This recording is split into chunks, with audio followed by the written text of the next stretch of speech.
நாயக்கம்பட்டிங்கிற ஒரு சின்ன ஊர்ல ஒரு அம்மா தன்னுடைய பிள்ளைக்காக 37 வருஷம் முகமூடி இல்லைங்க, முழு மூடி போட்டு வாழ்ந்திருக்கா. பேசப்படாத அந்த தாயினுடைய பெயர் பேச்சியம்மாள்.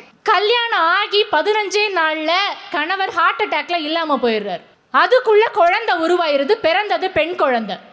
அந்த அம்மா சோத்துக்காக போராடினதை விட மானத்துக்காக போராடின நாட்கள் அதிகம். தொந்தரவுகளும் சீண்டல்களும் தொடர்ந்து வந்ததுக்கு அப்புறம் அவ இரவு முழுக்க யோசிச்சு ஒரு வித்தியாசமான முடிவெடுத்தா. காலையில எந்திரிச்சா, சட்டைய மாட்டினா, வேட்டிய மடிச்சு கட்டினா, முடிய வெட்டினா.